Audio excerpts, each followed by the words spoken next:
Hi everyone, welcome back to our channel. Today we're diving into our Bible reading, Matthew 20. Don't worry, it's not as serious as it sounds. Matthew 20 is broken down in a way that is easy to remember, ensuring you will never forget this chapter's reading along with the takeaway message. We're talking about Matthew 20, the sequel nobody asked for but got anyway.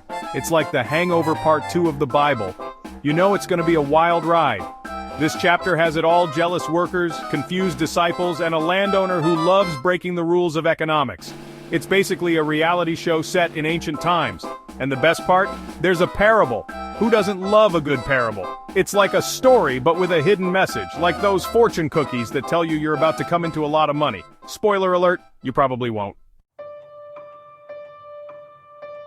So, this parable takes place in a vineyard. Sounds lovely, right? I'm picturing rolling hills, lush grapes, maybe a little cheese plate. But hold your horses, this isn't a picnic, it's about work. This landowner needs people to harvest his grapes, probably to make wine. I mean, that's what I'd do with a vineyard. Now here's where it gets interesting. The landowner goes out early in the morning and hires some workers. Standard practice, right? But then he goes back again, and again, and again. Throughout the day, he keeps hiring more workers. It's like he's never heard of a hiring deadline. These workers are a diverse bunch. Some start at the crack of dawn, others roll in a little later. Some probably even took a long lunch break. Hey, a grape's gotta eat, right? The point is, they all work different hours. Some put in a full day, others just a few. It's like the gig economy of biblical times. Imagine this, you're sweating it out in the vineyard since sunrise. You're tired, you're thirsty, you've got grape juice stains you'll never get out. Then this other guy strolls in at like 4 p.m. and starts casually picking grapes. You'd be a little annoyed, right? Just a tad? Well, that's exactly what happens. When it's time to get paid, the landowner does something totally unexpected. He gives everyone the same wage. Yep, you heard that right. The guy who worked 1 hour, same pay as the guy who worked all day. Talk about a generous boss. Or maybe he's just really bad at math. Now the early birds are not happy. They're like, hold on a minute. We toiled all day in the hot sun, and you're telling us this latecomer gets the same reward? I mean, can you blame them? It's like ordering a large pizza and getting the same number of slices as someone who ordered a small. It's just not right. Section 5. Grumbling grapes. The workers' revolt. Kind of. The workers start grumbling. They're complaining, they're muttering under their breath. They're probably writing strongly worded letters to the vineyard management. They're like that one friend who always orders an appetizer but then eats half your meal. You love them, but come on. The landowner, being the chill dude he is, listens to their complaints. He's probably thinking, guys, it's payday, can't we just be happy about that? But he knows he needs to explain his logic, or at least try to. Section 6. The landowner's logic, or lack thereof. Here's where the parable takes a turn for the philosophical.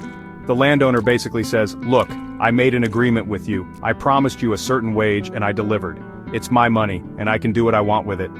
He's technically right, but it still feels a little off, doesn't it? It's like when your friend borrows your clothes and returns them stained. They're your clothes, they can do what they want, but still, ouch. Section 7, modern-day vineyard freelancers, gig workers, and you. This parable is so relevant today, especially with the rise of the gig economy. Think about it. Freelancers, contract workers, people juggling multiple side hustles. We've all been the early bird and the latecomer at some point in our careers. Maybe you pulled an all-nighter to finish a project, while your coworker breezed in and took all the credit. Or maybe you landed an amazing gig with a high hourly rate, even though you only have a few hours to spare. It's the vineyard all over again. Section 8, the real lesson. It's not always about the money, but it's kinda nice. So, what's the takeaway from this whole vineyard saga? Is it about fair wages, the importance of contracts, the benefits of procrastination? Well, it's a bit deeper than that. The parable is really about grace. It's about how God's generosity isn't based on our efforts. It's not about who works the hardest or who deserves it the most. Sometimes we all receive blessings we didn't necessarily earn, and that's okay.